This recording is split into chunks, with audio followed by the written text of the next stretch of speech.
Divine disturbance, that's what I call it.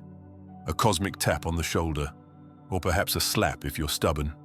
You're floating along in life and bam, there they are. Eyes like the storm, voice like velvet. You connect, you collide, you combust, and then they vanish. Today, we ask the question that echoes in the minds of countless hearts across the globe: the anxious-avoidant trap, or divine timing. How can you tell? It's not just a romantic riddle, it's an existential one. When your soul stirs at the sight of another, when a glance feels like déjà vu, when your nervous system dances between ecstasy and anxiety, is it fate, or just another round on the merry-go-round of trauma? Let me take you to a scene. A young woman, let's call her Elise, meets a man named Julian. Tall, brooding, wears his solitude like a tailored suit. She, vibrant, effusive, a heart that pours like vintage red wine. They fall into each other like dusk meeting night. Then, he pulls away, without warning, without apology. And Elise? She waits. She weeps. She wills him back. And he returns, just as mysteriously as he left. And so the cycle begins. Push, pull, fire, freeze. You see, this is the anxious-avoidant trap. It's a dance where one partner reaches while the other recoils. And sometimes, just to make things devilishly complex, they switch roles mid-step. Julian starts to open up, and now Elise feels smothered. She flees, he chases, on and on. So the question arises, is this a trauma bond, or is this divine timing? Here's where things become rather deliciously complex. Because, dear viewer, both might be true. Yes, from a clinical perspective, we could say that Elise, with her anxious attachment, is responding to early emotional deprivation. And Julian, with his avoidant style, learned early on that love equates to obligation and loss of self. They found each other not because of romance, but resonance. Yet, I've known too many stories, lived too many lifetimes, to dismiss the idea of divine timing. The soul, I believe, has a sense of humor. It uses discomfort, even heartbreak, to shake us awake. It's not so much that your partner is your lesson in a patronizing sense, but that the stage they provide allows you to see yourself. And sometimes, we must meet our shadow in the mirror of another to remember the light inside us. In the anxious-avoidant trap, we see love played out as a battlefield. One partner feels too much, the other not enough.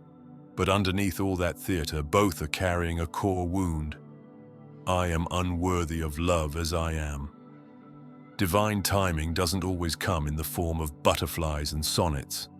Sometimes it comes in the shape of a person who annoys the hell out of you, triggers your oldest fears, and disappears when you're most vulnerable. And yet, something in you knows.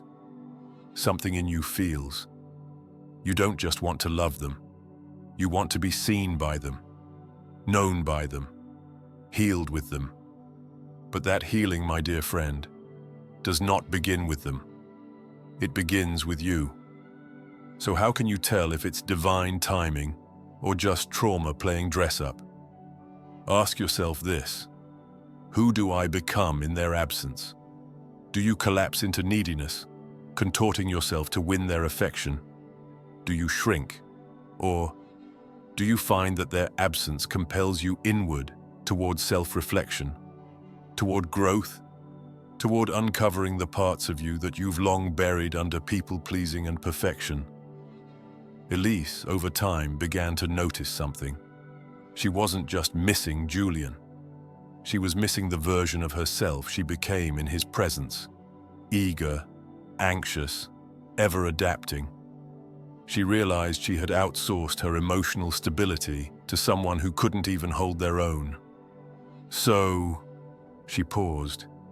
She stepped away. And in that stillness, she stopped asking, Why won't he love me the way I need? And began asking, why don't I love myself the way I deserve? That, my friends, is when the divine steps in. Because divine timing doesn't guarantee a relationship. Sometimes it guarantees a revelation, and that revelation becomes the seed of your own transformation. Julian didn't need to become her savior. He needed only to play his role. And when his role was complete, he left the stage. Now, some relationships do return. Sometimes the time apart becomes the furnace where each soul is refined. And when they return, it's not as two wounded halves, clinging, but as two whole beings, choosing. But you mustn't wait for them to return. That's not your role. Your role is to return to yourself. And so, I ask you to consider this. What if the pain wasn't meant to punish you, but to polish you? What if heartbreak was the only hammer strong enough to crack open the shell around your spirit, so that your light could finally spill out? We don't heal by understanding why they pulled away. We heal by understanding why we stayed, and once we've done that work, once we've met ourselves fully, stood naked in the mirror of truth, then we'll be ready.